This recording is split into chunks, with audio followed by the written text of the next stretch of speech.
I am the icon, Stewart Ebony. And if you was to see me on the street, I'm just considered Stewart. And this is my story.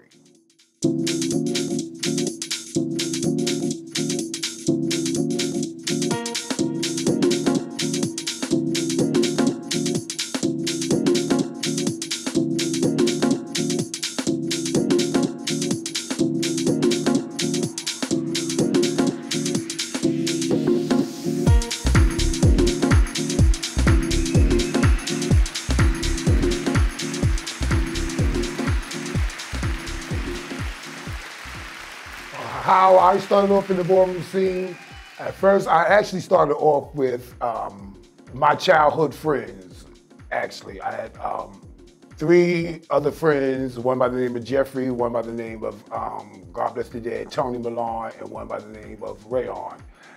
And we just happened to stumble across the village one day. And down in the park, we came across a group of gay men, and we noticed that they was doing certain like little dances, and they was basically going back and forth with each other, with which later on we come to find out that was what they called to be a reading. So from that point, we started actually going back and forth down to the village, and came to realize that these were houses. The houses were affiliated with a place where they all met at and competed against each other, which was called the Ballroom. That's how I got involved with it. First ball, let me just go back to the first ball that I attended. Like I said, after going to the village for a while, and now learning about the houses and balls and stuff. 85 was the first ball that I happened to go to, which was given by Robbie and Crystal St. Laurent, which was held up in Harlem. And I walked face that night, and I walked face and performance that night. But being not a part of a house at that time, I got my 10s across the board, but obviously I didn't win. And so that was April of 85, and then that June of 85, I happened to be in the village for Gay Pride that year, and I was approached by the one and only Pepper LaBeija.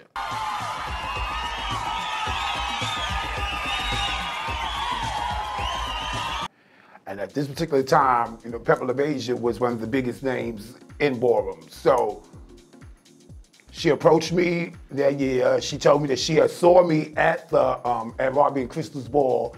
She had told me that she felt I did a real good job, and how would I feel but thinking about becoming coming to the LaBeija house meeting. And so at that particular time, I was already basically in a little house that I had formed with my childhood friends. It was called the House of Dorian. So not to just leave them, just break out and leave them, I told her that, I would have to, give me a little bit of time to think about it.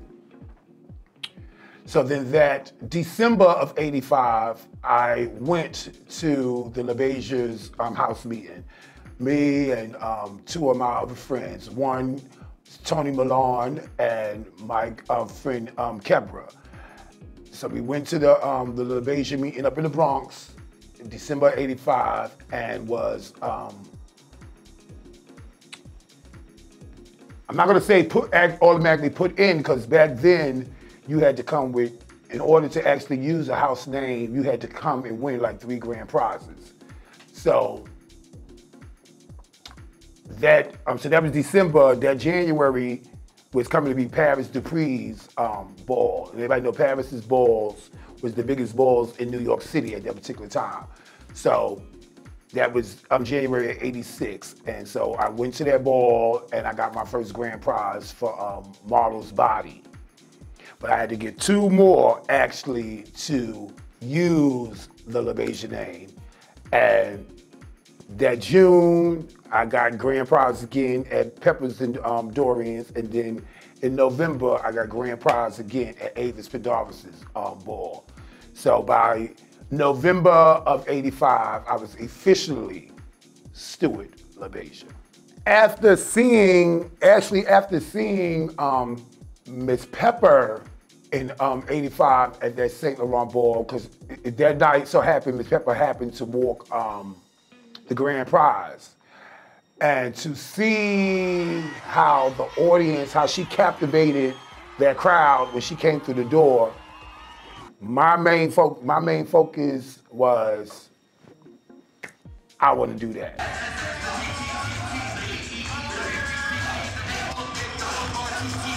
You know what I'm saying? I want to be that person that when they call my name and I hit the floor, everybody just goes off. You know, everybody just chants my name.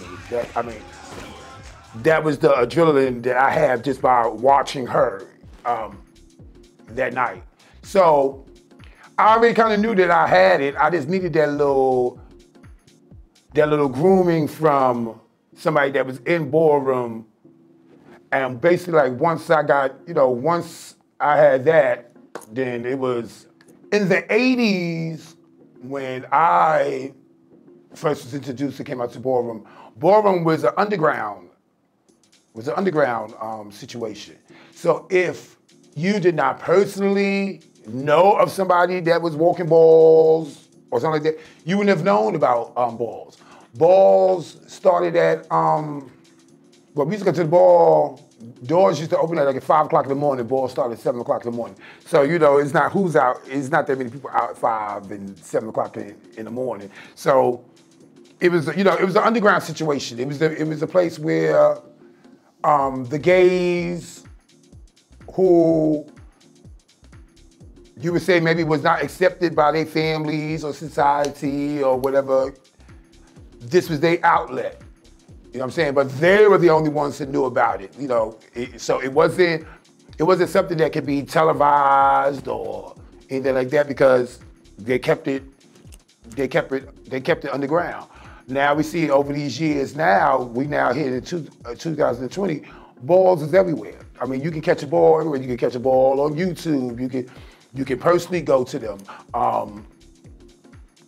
At that particular time in the '80s, balls was basically just held in New York. Then it went to maybe like the other 5 boroughs. So say maybe like from 85 to maybe like the beginning of the '90s, you only had 5 cities basically that balls was at, okay? We already know New York, it was the mega, that's where it started from. But then you had Jersey, you had Philadelphia, you had Baltimore, and you had DC. So those was the only, you know, ball places. Now, balls is everywhere, you know what I'm saying? You have balls overseas, you have balls, or China, or you got balls everywhere. And then if a person want to know about a ball now, or they can pick up anything. You can, you know, you have the people that's focused in magazines, you have them on YouTube. So it's the biggest thing going now. And let me make another thing that's really clear. See, back then it was, you gotta realize, it was basically it was like a black culture.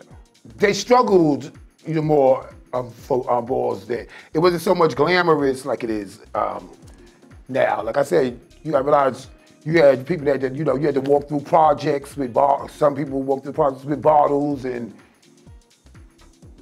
you know, the word faggot thrown at them, and you know, so it was more like, it's more glitz and glamour now. But it was all about, back then, it was all about, you know, making a name and, you know, struggling to make that name. You know what I'm saying? Like I said, you got, you know, back then, you know, people that was on sewing machines and stuff getting ready for balls. But like I said, it was so underground. So unless you really knew about it, you can go on YouTube, you can pop in a person's ball, you can watch a whole ball now. You can, a lot of the times when they have the balls now, they stream live, so you can watch. Actually, the only house I'm actually responsible for. Oh, okay. Now, I was in the house. I started off as, like I said, me and my friends started off with just having our own little house to get into things. So we was called the House of Doreen at first. Then, of course, I went to one of the top. At that time, the 85, I'm saying you couldn't get no bigger than being in the House of LaBeija. The House of LaBeija is the legendary house above all of them. I have the most members. I'm the most popular. New York City is wrapped up in being LaBeija. So it speaks for itself. You know what I'm saying? It was only 3 major houses at that time. And that was the Duprees, that was ran by Miss Paris, the LaBeijas, and the Pendarvises. So, LaBeijas was Crystal's house, but Miss Pepper was the acting mother by the time I got there. And then you had Miss Avis that ran the house of Pendarvis. So those are your 3 major houses. So I learned a lot from being in the House of LaBeija, okay? Because actually that's where I got noticed and got my name from, actually, for being in the House of LaBeija.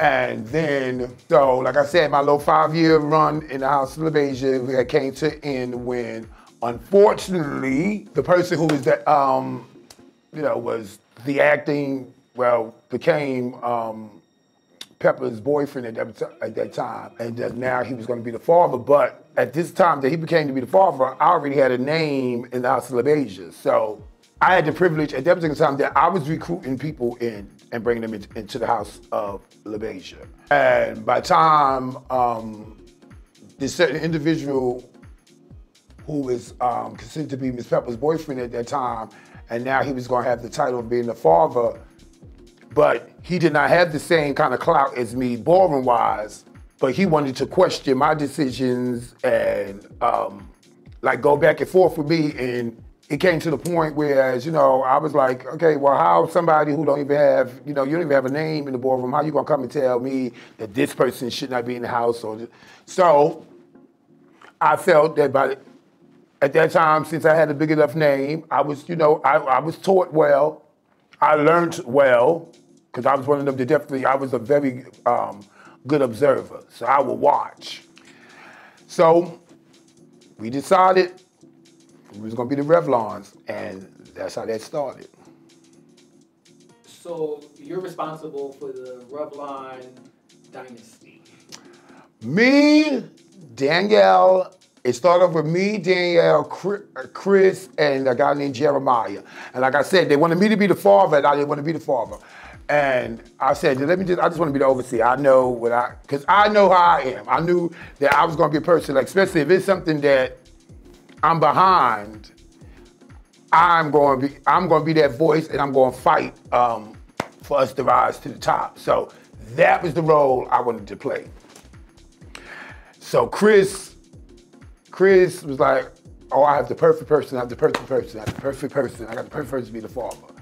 And come behold, it was Tony Revlon, who's the father still to today, and he was in the house. So he was an Ebony. And one night we was in better days. Chris brings Tony over there to Danielle and us, and he agreed. He agreed to come. And that next month, or like a couple of weeks later, we had the first house call meeting.